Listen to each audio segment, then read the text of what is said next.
Bienvenue à votre journal du Ramadan. Aujourd'hui, nous sommes ici à Colobane, à Massalikul Jinan, un lieu de culte qui a une capacité d'accueil de 10 000 fidèles.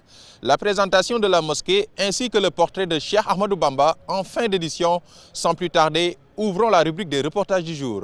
En ce mois de Ramadan, l'affluence dans les mosquées atteint un niveau record. En dehors des prières, certains jeûneurs y vont pour écouter le tafsir du Coran, d'autres pour seulement tuer le temps. Maïmouna Diallo, reportage. Une écoute attentive, une concentration maximale, la dévotion atteint son paroxysme durant le Ramadan et les mosquées sénégalaises peuvent en témoigner. La grande mosquée de Dieuppeul ne désemplit pas. Certains jeûneurs viennent ici, en plus des 5 prières, profiter de l'explication détaillée du Coran, le tafsir.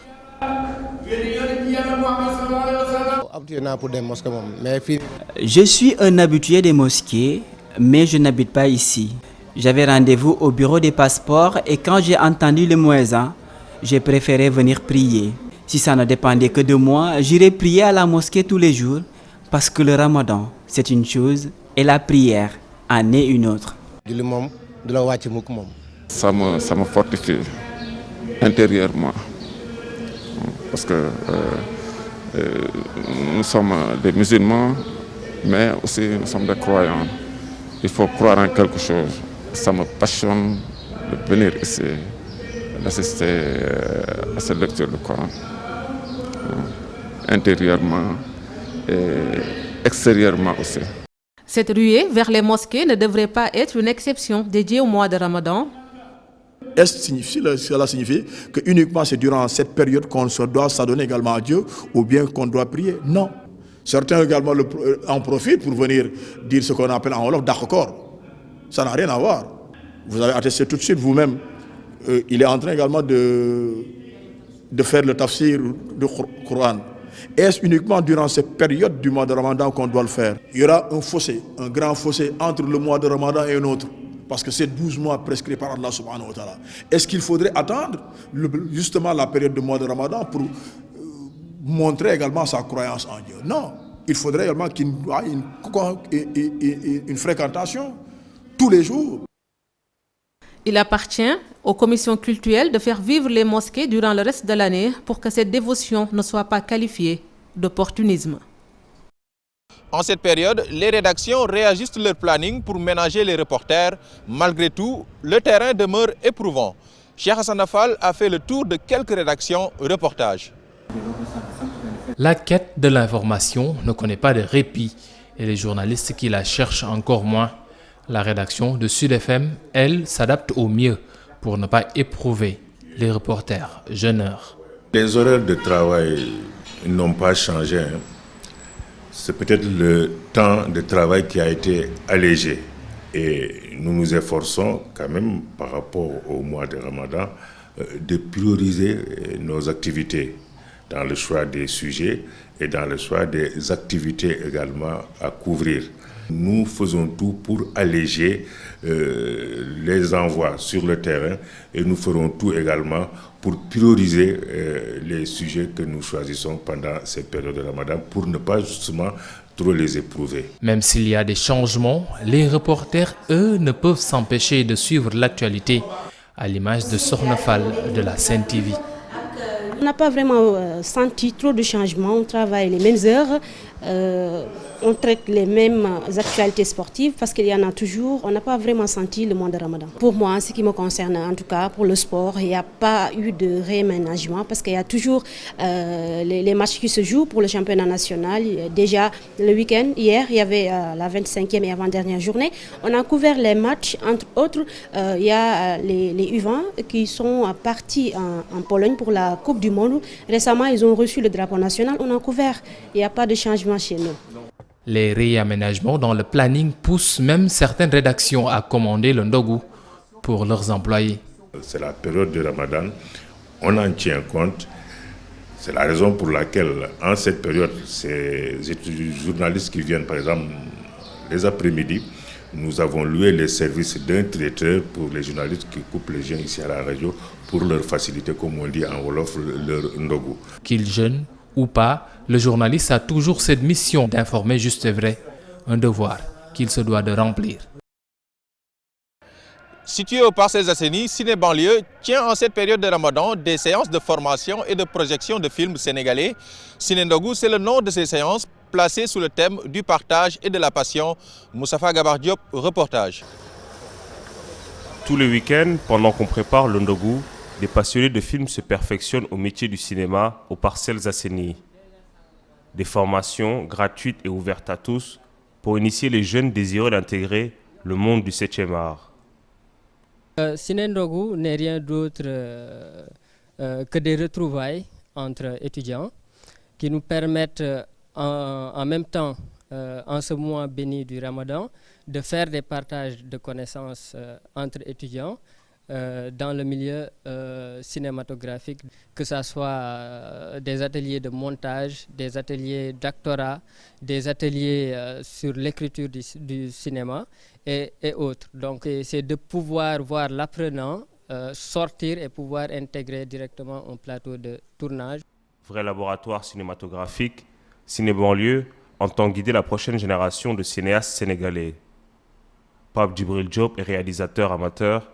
Ce soir, il présente à Ciné Ndogou un de ses courts-métrages. Ils ont choisi deux de mes films pour les montrer. En fait, ça fait 1 an que je viens et je n'ai pratiquement jamais diffusé les films. Donc ils se sont dit que c'était le moment avec Ciné Ndogou de partager le peu de connaissances que j'ai en film d'animation. Grand absent, mais dont le nom est sur toutes les lèvres, Abdelaziz Boye a créé cet espace pour partager sa passion du cinéma. Malgré sa disparition en 2017, son esprit reste. C'est depuis 2014 que j'ai côtoyé M. Abdelaziz Boye à l'Université Cheikh Anta Diop de Dakar. Donc je connais à peu près l'homme dans sa dimension. Donc je peux dire que c'est l'idéal en quelque sorte. Et surtout, quand je parle de l'idéal, je parle de la formation, la pédagogie cinématographique qu'il nous a dispensé lors de son vivant et qu'on continue toujours à perpétrer à Ciné UCAD comme à Ciné Banlieue. C'est un programme de partage, c'est une école de partage. Nous, on n'a pas eu la chance de connaître M. Boye. Moi, je suis venu après son décès, mais son esprit vit encore dans Ciné Banlieue. On entend parler de lui et ses bonnes actions se perpétuent jusqu'à aujourd'hui. Ciné Banlieue prépare un festival de cinéma pour les réalisateurs sénégalais. Ce sera l'occasion de rendre hommage à Abdelaziz Boye. Je vous le disais en l'entame de cette édition, nous sommes aujourd'hui à Massalikul Jinane, prétexte pour vous retracer le parcours de Cheikh Ahmadou Bamba Khadim Rassoul. C'est avec Pape Alioune Sarr. Il est parti comme exilé, il est revenu comme conquérant. Sans armes ni armée, Cheikh Ahmadou Bamba est le seul parmi les résistants à échapper à la mort après avoir bravé plusieurs obstacles. Des obstacles tendus par les autorités françaises avec comme seul objectif la négation de la différence, mais l'entreprise coloniale bute sur la science de Cheikh Ahmadou Bamba et surtout sur sa dévotion sans faille pour le bon Dieu. Une victoire sans précédent contre l'asservissement et la domination coloniale face aux armes. Le fondateur du mouridisme a répondu par les mots.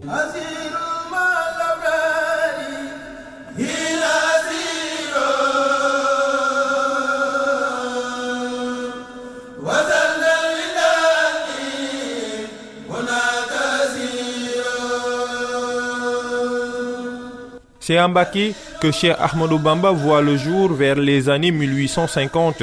Mbacké, une localité située dans le Baol, est fondée en 1772 par son grand-père Mame Maram Mbacké, de son vrai nom Ahmed Ben Ahmed Habib Allah. Il est d'origine toucouleur, descendant d'une famille maraboutique. Le guide spirituel des Mourides apprend le Coran auprès de son père. Le Coran, le fidèle compagnon du saint homme durant toute son existence. Alors il va fuir le pouvoir temporel, les titres, mais également les jouissances d'ici-bas sur le chemin qui mène à l'islam. Il ne saute aucun pas. Ses premiers pas sont marqués par des études coraniques à Prohan, mais aussi en Mauritanie auprès de Cheikh Sidiye, un grand maître khadr, quand Lat Dior est élu pour le trône au Cayor. Son père, Mame Mor Anta Saly Mbacké, va l'accompagner, Cheikh Ahmadou Bamba également. Mais après la mort de son père en 1882, est celle de Lat Dior. En 1886, il va quitter le Cayor pour fonder sa propre cité, Touba.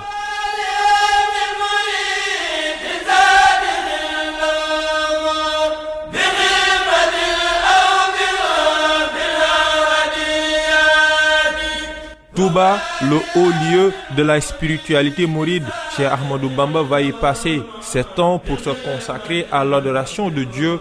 Sa dimension s'agrandit, les disciples affluent de partout, les puissances étrangères s'inquiètent.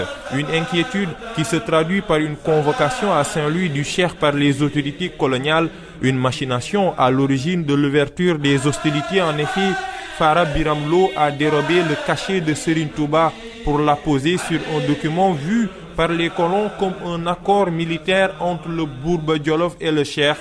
Mais Cheikh Ahmadou Bamba ne va pas répondre à cette convocation.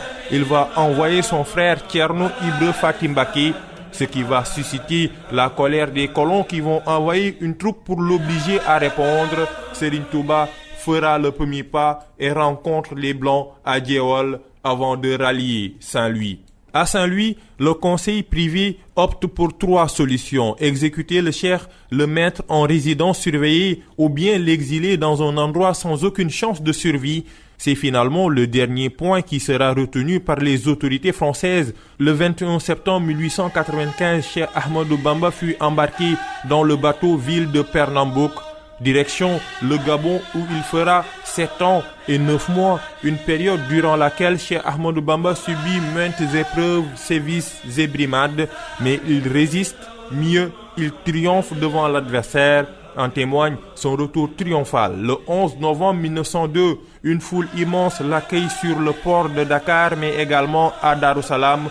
Destin inimaginé, parcours inédit, révolutionnaire moderne. Cheikh Ahmadou Bamba retourne au ciel le 19 juillet 1927, laissant derrière lui plus de 7 tonnes d'écriture et surtout une voie sur laquelle des millions de fidèles se sont inscrits.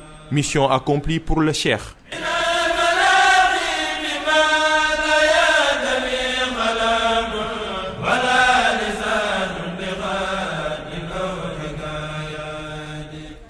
Comme promis, allons à la découverte de Massalikul Jinan. Les travaux ont démarré en 2012. Avec ses voûtes et coupoles surplombées de 5 minarets, l'édifice est un chef-d'œuvre au cœur de la capitale. Coût global, 22 milliards de francs CFA. Le représentant du khalife général des Mourides à Dakar, Mbakiou Faye, coordonne le chantier. Les travaux sont financés par la confrérie mouride et exécutés sur un vaste terrain de 6 hectares. La confrérie est sous les ordres du khalife Oundigal, exécuté à la lettre tel que relayé par son porte-parole. Massalikul Jinan a une capacité de 10 000 places, soit 7 000 hommes dans la grande salle et 3 000 femmes dans le deuxième compartiment. Il s'y ajoute la capacité d'accueil de l'esplanade, 20 000 places pour les grandes prières comme celle de la Tabaski. Du haut de ses 75 mètres, le minaret principal domine le quartier populaire de Colobane. Il détient ainsi le record de hauteur des lieux de culte dans la capitale sénégalaise. L'édifice est actuellement en cours de finition, d'une beauté architecturale remarquable. Massalikul Jinan, où les chemins du paradis ne passent pas inaperçus dans ce quartier populaire.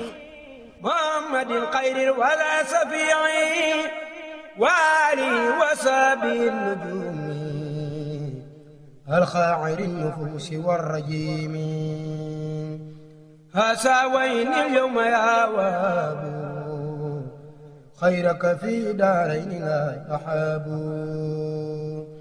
وإنني يا بر يا كريم داين وعن شكرك لا عليم منذ جسبتني إليك يا معين عناية منك إلي لتعين فقمت مشوبا إليك منك بك عليك والرديت عنك مفودا مسلما إليك أمري معاجرا لما لديك ثم إليك لا إله سواك خسرت لما لم أجد ثرواك فجدت لي اليوم بخير منني وقدتني لاختفاء السنين من بعد ما قدمت داو الناس يدخلني في سرك الخنازير وكدت للأمراء Et voilà qui met un terme à votre journal du Ramadan. Merci de l'avoir suivi. Merci également à toute l'équipe de la réalisation. Rendez-vous demain pour un autre numéro.